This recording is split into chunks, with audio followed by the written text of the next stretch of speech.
Ethan pulled his coat tighter against the chill as he stepped off the rickety bus. The village of Cold Hollow stretched before him, its narrow streets shrouded in mist. The church tower loomed at the village's center, its silhouette cutting through the gray sky like a dark blade. He had been here before, though his last visit had been many years ago, during happier times when his father had still been alive. Now he was here for a very different reason. The bell ringer's duty was a family tradition, passed down from father to son for generations. Ethan's father had served the role diligently, until his sudden disappearance 3 months prior.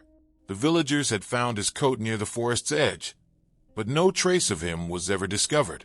With the annual festival approaching, the villagers insisted Ethan take his father's place, warning that the bells must be rung, or darkness would fall upon the village. Reluctantly, he agreed. The church's caretaker, a frail man named Father Morris, greeted Ethan at the gate. "Welcome back, son," he said, his voice barely above a whisper. "Your father would be proud." His hollow eyes betrayed the weight of unspoken truths. Ethan followed him into the churchyard, glancing nervously at the bell tower. It loomed higher than he remembered, its blackened stones seeming to absorb the dim light. As they entered the tower, an eerie silence fell.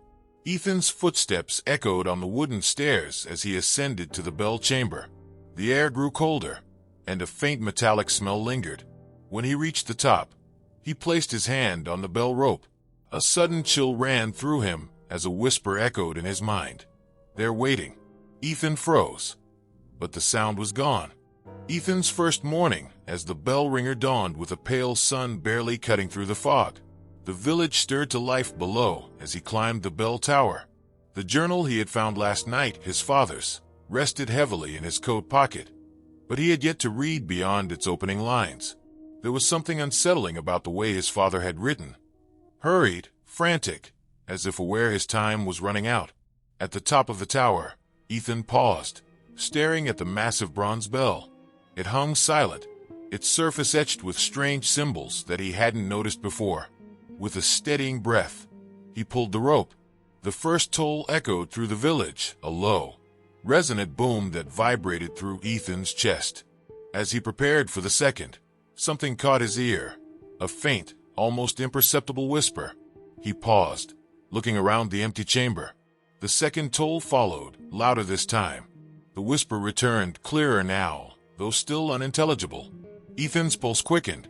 The third toll drowned out the whispers, but when the echoes faded, a peculiar silence settled over the village. From his vantage point, Ethan saw the villagers below. Some had stopped mid-step, their heads tilted as if listening. Others stared blankly into the distance. A woman dropped her basket, scattering vegetables across the cobblestones. A man shouted, his face red with sudden fury, while children stood eerily still. Ethan released the rope, his hands trembling. He hurried down the tower, needing answers. At the base, he met Father Morris. The caretaker's face was pale, his hands shaking. "You heard them, didn't you?" Morris asked. Ethan nodded. "What's happening?" "The bells are not ordinary," Morris said gravely. "They've been cursed since they were cast. Your father, he knew this, but he believed he could manage it. He hesitated, but the curse is growing stronger." Ethan's chest tightened. "And now it's my problem," he muttered. Morris's gaze was heavy. "Read the journal. Your father left it for a reason." That night, Ethan sat in the dim light of his rented room, the journal open in front of him. His father's handwriting filled the pages, lines slanting erratically as if written in haste. Ethan read with growing unease. The journal detailed the history of the bells, forged centuries ago from the metal of melted weapons taken during a brutal war. The villagers believed the bells would protect them, but the metal was cursed, carrying the wrath of the fallen. Over time, strange occurrences plagued the bell ringers. Whispers in the night, unexplainable blackouts, and eventually full possession by the spirit bound to the bells. Ethan's father wrote of his own descent into madness. The whispers grow louder with each toll. One entry read, "They want control. I've begun losing time. Last night, I woke in the bell tower with no memory of how I got there. Ethan's hands shook as he flipped the pages. His father's final entry sent a chill down his spine. The spirit is growing stronger. If I disappear, it means I've failed. The next ringer must be ready to do what I could not. Ethan slammed the journal shut, his heart pounding. He couldn't ignore the similarities. Just last night, he'd woken in the bell tower without recalling climbing back up.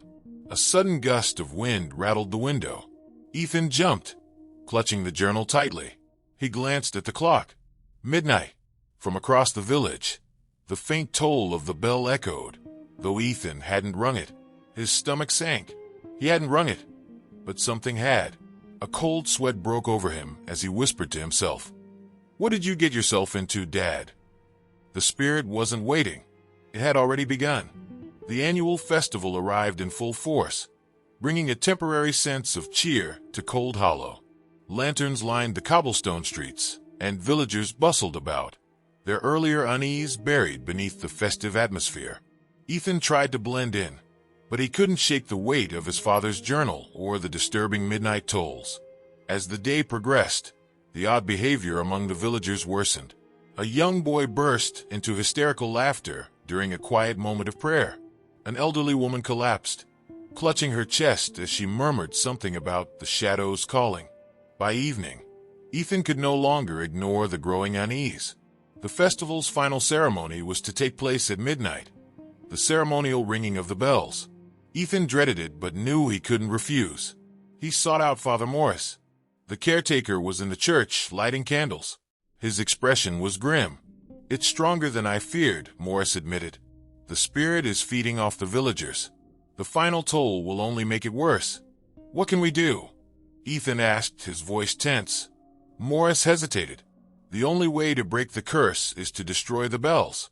But that's no small task. The spirit will resist, and there will be a price." "What kind of price?"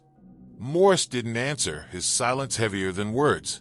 As midnight approached, Ethan climbed the tower, each step weighed down by dread. He reached the bell chamber, the rope swaying slightly, as if in anticipation. Below, the villagers gathered in a silent, expectant crowd. The first toll rang out, followed by a wave of whispers that seemed to rise from the earth itself. Ethan's hands moved as if guided by an unseen force. The second toll echoed, and the crowd below began to stir, their eyes glassy and unfocused. By the third toll, chaos erupted. Villagers screamed, fought, and collapsed, their minds overtaken by the spirit's growing power. Ethan's hands trembled on the rope as he realized he was losing control. He had to act before it was too late. The fourth toll boomed, and Ethan felt his body freeze. He was no longer in control. His hands moved mechanically, gripping the rope, pulling it for the fifth toll. The whispers in his mind had grown deafening, blending into a cacophony of voices. His vision blurred, and for a moment, Ethan saw through the eyes of the spirit, a towering figure of shadow and rage, standing atop a battlefield littered with bodies. It fed on fear, and now, it was ready to fully emerge. Ethan fought to regain control. "This isn't me," he shouted, but the words echoed only in his mind. His body moved without his consent, pulling the rope again. The sixth toll reverberated, sending another wave of chaos through the village. Below, the villagers were writhing, their screams filling the night. Some had collapsed entirely, their bodies limp as if drained of life. Ethan's heart raced. He couldn't let this continue. Summoning every ounce of willpower, he forced himself to stop. His hands trembled, but he managed to release the rope before the seventh toll. The spirit roared in his mind, furious at the interruption.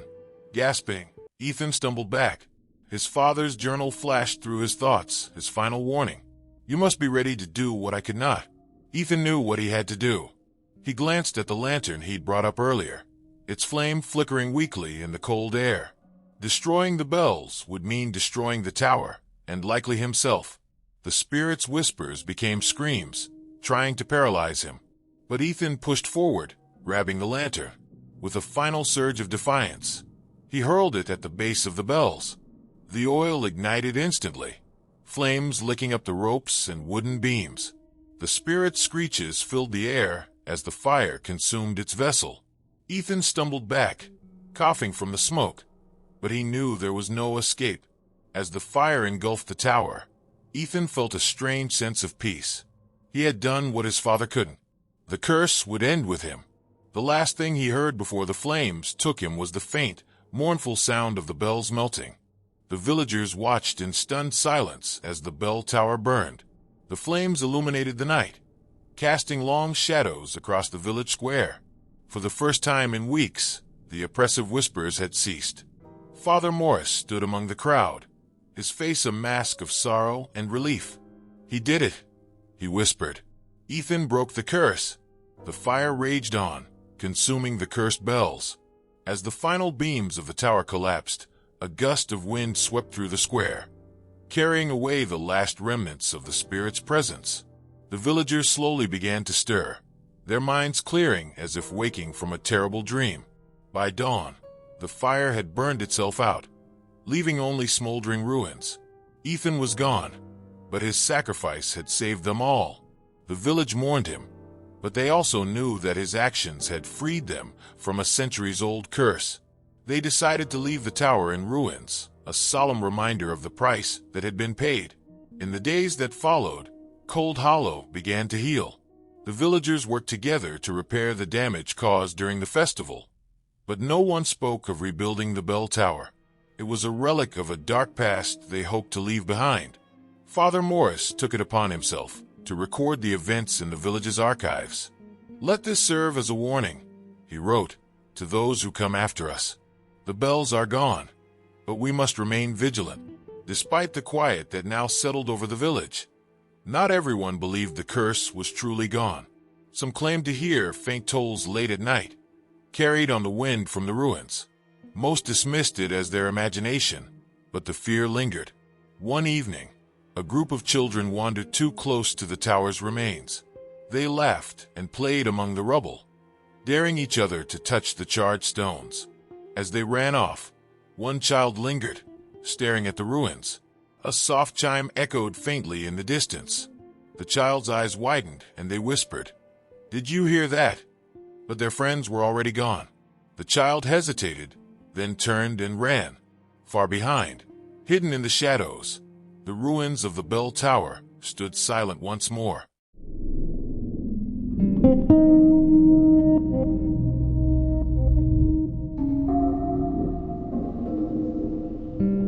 The heavy oak doors groaned as Lily pushed them open, revealing the grand but dimly lit entrance hall of her family's ancestral manor.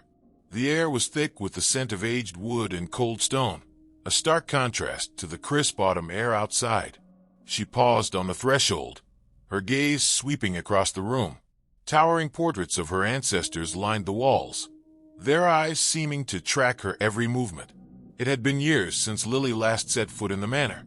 She'd always felt a strange unease here, but duty called. Her family's annual reunion was a tradition she couldn't escape. This year, however, felt different. "Welcome home, Lily." Her Uncle Thomas greeted her with a warm, if tired, smile. His once dark hair was now streaked with gray, and deep lines etched his face. "Thanks, Uncle," Lily replied, her voice echoing faintly in the cavernous hall. The family had gathered in the parlor, exchanging pleasantries over the crackling fire. Lily took a seat but felt oddly disconnected. As the evening wore on, her attention drifted to the portraits. One in particular caught her eye, a woman with sharp features and piercing blue eyes. The nameplate beneath read Margaret Ainsley, 1721 to 1784. That night, Lily lay awake in her old bedroom, the bed unfamiliar after so many years. A chill crept through the room, despite the heavy blankets. When she finally drifted off, her dreams were vivid and unsettling. In them, Margaret Ainsley stood before her, whispering in an ancient, incomprehensible language. Lily awoke with a start, her heart pounding. For a moment, she thought she saw a shadow move in the corner of the room. She blinked, and it was gone, but the unease lingered. The next morning, sunlight struggled to pierce through the thick curtains of Lily's room. She rubbed her eyes, still shaken from the dream. Dismissing it as a product of her nerves, she decided to explore the manor to occupy her mind. The halls were eerily quiet, save for the occasional creak of old wood. As Lily wandered, her eyes were drawn to the library, a room she remembered only faintly from her childhood. The walls were lined with shelves packed with dusty tomes, their spines faded with time. One particular shelf caught her attention. It was partially empty, revealing a small compartment behind it. Curious, she pulled the shelf aside and discovered a leather-bound book, its cover cracked and weathered. As she opened it, a familiar name leapt out at her. Margaret Ainsley. The diary's first few entries were mundane, detailing daily life in the manor. But as Lily flipped through the pages, the tone shifted. Margaret wrote of a pact made long ago, a binding ritual designed to protect the family's wealth and power. The price, however, was steep. Every firstborn would carry the spirit of Margaret, ensuring her vendetta against a rival family endured. "The blood binds us," Margaret had written, her words jagged and forceful. Lily's hands trembled as she read further. The diary described the symptoms of possession: vivid dreams, physical changes, and eventual loss of control. A chill ran down her spine as she closed the diary. It couldn't be a coincidence. She was the firstborn, and her strange dreams aligned too perfectly with Margaret's warnings. That night, Lily placed the diary under her pillow, hoping to find answers in the morning. But as she drifted to sleep, the oppressive weight of her ancestors' presence pressed down on her. In her dreams, Margaret's voice was louder now, more insistent. Lily awoke the next day with an ache in her arms and legs, as though she had spent hours in strenuous activity. When she pulled back the sleeves of her nightgown, she gasped. Dark bruises lined her forearms, the shapes resembling handprints. She rushed to the bathroom, splashing water on her face. Staring into the mirror, she barely recognized herself.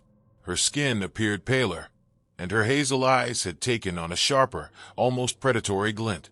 Brushing the thoughts aside, she went downstairs to join the family for breakfast.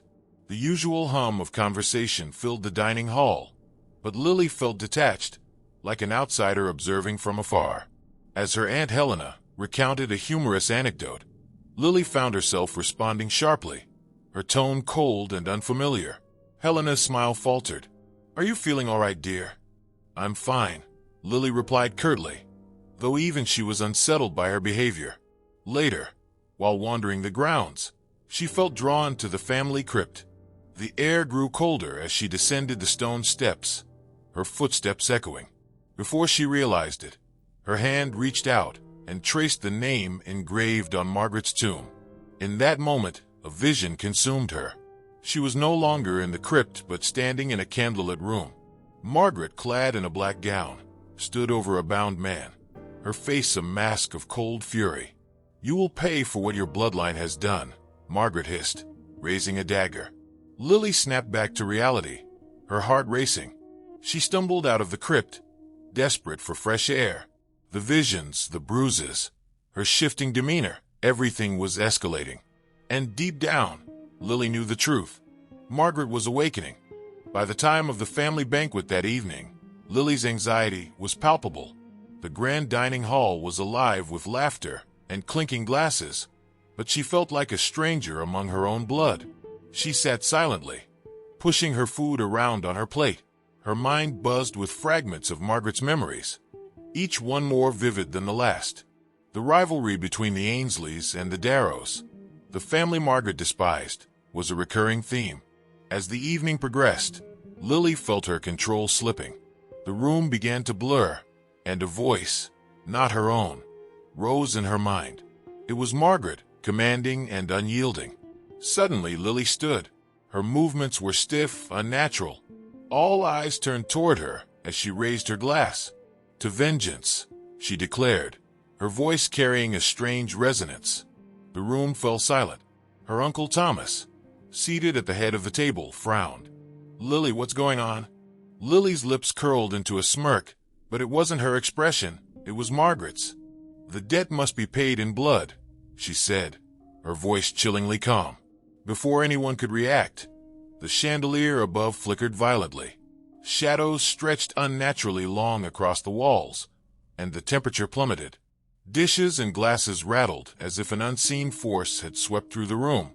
Thomas stood, his face pale. "It's happening again," he muttered. Chaos erupted as objects flew from the table. Lily, still possessed, began to chant in a language no one recognized. The air grew thick with tension, and a deafening roar filled the hall. "We have to stop this," Thomas shouted, signaling for the family to follow him. Lily collapsed as the spirit's control momentarily weakened, but the damage was done. Margaret's presence was fully unleashed, and the family knew drastic action was their only hope. The family retreated to the Great Hall, where Thomas revealed an ancient tome hidden in a locked chest. "This contains the ritual," he explained, flipping through brittle pages. "It's the only way to sever the bond between Lily and Margaret." Lily lay unconscious on the cold stone floor, her breathing shallow. Her Aunt Helena knelt beside her, gripping her hand tightly. "What happens if we fail?" Helena whispered. Thomas hesitated. "If we fail, Margaret will consume her completely, and then she'll come for the rest of us." The family gathered in a circle around Lily. Candles were lit, their flames flickering wildly as the air seemed to hum with unseen energy. Thomas began to recite the incantation, his voice steady despite the fear in his eyes. At first, nothing happened, but as the chanting continued, Lily's body convulsed violently. Her eyes snapped open, glowing an unnatural blue. "You think you can banish me?" Margaret's voice roared from Lily's lips. The walls trembled, and a gust of wind extinguished several candles. "I am bound by blood. I cannot be undone." The family pressed on, their voices rising in unison. Shadows in the room twisted and writhed, forming grotesque shapes that loomed over them. Helena clutched her pendant, tears streaming down her face as she whispered prayers. Lily screamed, her voice a mix of her own and Margaret's. Her body levitated slightly before slamming back to the ground. The spirit was fighting back with all its might, but the family held firm, their chants growing louder and more forceful. Finally, a blinding light erupted from the center of the circle, accompanied by a piercing shriek. The shadows dissipated, and Lily's body went limp. The room fell silent, save for the sound of labored breathing. Lily slowly opened her eyes, her vision blurry and her body aching. Helena helped her sit up, her hands shaking. "It's over," she said softly, though her voice carried a note of uncertainty. Thomas inspected the tome, his expression grim. "The ritual worked," he confirmed, "but Margaret's spirit won't be destroyed entirely. It's bound to this place." Lily felt the weight of those words settle in her chest. The memories of her possession were fragmented but horrifying. She could still feel Margaret's lingering presence, like a faint echo in the back of her mind. The family decided to take immediate action. They gathered every relic tied to Margaret, a collection of jewelry, documents, and artifacts, and burned them in the manor's courtyard. The flames rose high, casting long shadows against the stone walls. As the fire consumed the cursed items, a strange calm settled over the manor. The air felt lighter, as if a heavy burden had been lifted. But the family knew this peace came at a cost. Lily looked at her hands, now scarred from the ordeal. "What happens now?" she asked. Thomas placed a hand on her shoulder. "We leave this place. Forget." The manor was abandoned in the following weeks, left to decay amidst the overgrown countryside. The family scattered, each carrying the weight of their shared trauma. Years later, Lily lived a quieter life, far from the shadows of her ancestral home. But on some nights, when the wind howled through the trees, she swore she could still hear faint whispers calling her name. Meanwhile, in a distant antique shop, a man carefully unpacked a box of newly acquired items. Among them was a silver locket, its surface intricately engraved with symbols. As he held it up to inspect, the locket felt unnaturally cold. He frowned, hearing a faint, almost imperceptible voice whisper from within, "The blood binds us."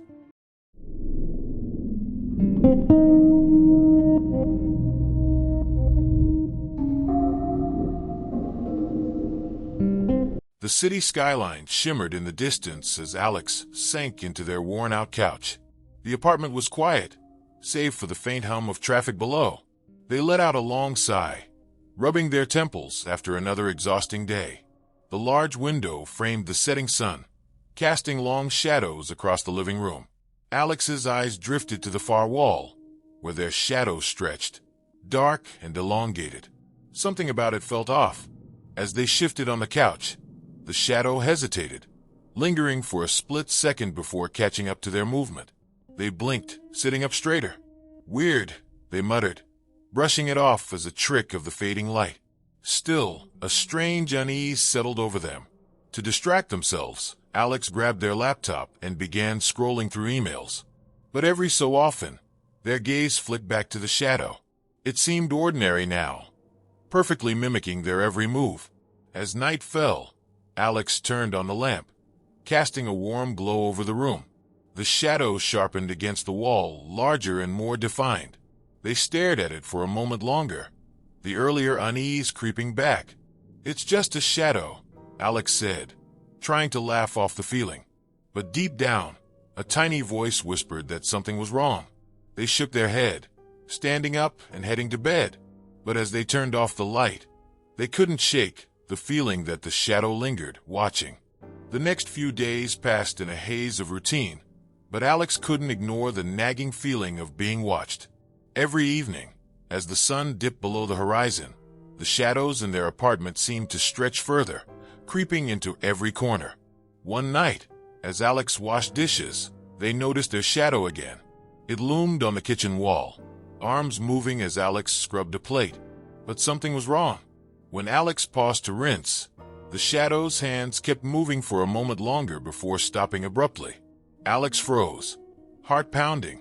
They turned quickly, but of course nothing was there. Just the quiet apartment bathed in the soft glow of the kitchen light. "Get a grip," they muttered, trying to laugh off the chill crawling up their spine. That night, Alex dreamed of a vast, dark expanse. A shadowy figure stood in the distance, faceless, yet somehow watching them. The figure moved closer, its shape flickering like a flame. Alex woke with a start, gasping for air. The faint light of dawn seeped through the curtains. They sat up, their heart racing, and that's when they noticed the bruise. A dark, finger-shaped mark wrapped around their forearm. Alex stared at it, a cold realization settling in. The shadow wasn't just following them, it was reaching out. By the time night fell again, Alex's nerves were frayed. They avoided looking at their shadow, pretending everything was normal. But as the hours dragged on, the atmosphere in the apartment grew heavier, almost suffocating. It started with a whisper. Alex was brushing their teeth when they heard it. A faint, raspy voice, like wind scraping against glass. They froze, listening. "Help me." The words were faint but unmistakable. Alex turned slowly toward the bathroom mirror. Their shadow was there, as expected, but its head seemed to tilt slightly, independently of Alex's movement. The whisper came again, this time louder. "Set me free." Alex stumbled back, the toothbrush clattering into the sink. They felt the room grow colder as the shadow darkened, its edges rippling like water. "What do you want?" Alex whispered, their voice trembling. The shadow's response wasn't spoken, but felt, a wave of cold dread that washed over them. Alex backed out of the bathroom, slamming the door shut. The apartment felt different now, as if the shadow had seeped into every wall. That night, Alex barely slept, haunted by the whispered plea and the growing sense that their shadow wanted more than just to follow. Days turned into a blur as Alex's life spiraled out of control. The shadow's influence was no longer subtle. It moved freely now, stretching across walls, even in the light. At times, Alex felt their own limbs moving without command, as if pulled by invisible strings. Their coworkers began to notice the change. "You okay?" one of them asked during a video call, concern evident in their voice. "Just tired," Alex mumbled, avoiding the camera's gaze. They knew their appearance had changed, dark circles under their eyes, their normally steady hands trembling. But how could they explain the truth? At night, Alex woke in strange places. Once, they found themselves standing by the window, staring at the city below with no memory of how they got there. Another time, they woke outside their apartment door, the key still in the lock. The worst came when Alex woke in the middle of the street. The early morning air was cold, and the city was eerily quiet. Their hands were scraped, their clothes damp with dew. They hurried back to the apartment, shaking. That evening, Alex confronted the shadow. "What do you want from me?" they demanded, their voice breaking. The shadow rippled on the wall, its form more human than ever. "You are mine," it whispered. "I will live through you." Desperate, Alex sought answers. They remembered an old man, their reclusive neighbor, who had always seemed strangely attuned to the odd happenings in the building. Summoning their courage, Alex knocked on his door.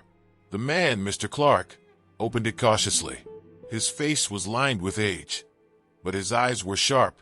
"I've been expecting you," he said, his voice grave. Alex told him everything, and Clark listened without interruption. When they finished, he nodded solemnly. "You're not the first," he said. "The shadow has claimed others before you, but there's a way to sever its bond." Clark pulled out a weathered book filled with ancient symbols. He explained the ritual, a dangerous process that would banish the shadow, but only if Alex had the strength to resist its final assault. That night they began. Candles were lit, forming a circle in the living room. Clark chanted in a low, steady voice as Alex sat in the center, clutching a mirror. The air grew thick as the shadow emerged fully, its form twisting and writhing like smoke. "You cannot stop me," it hissed, its voice echoing.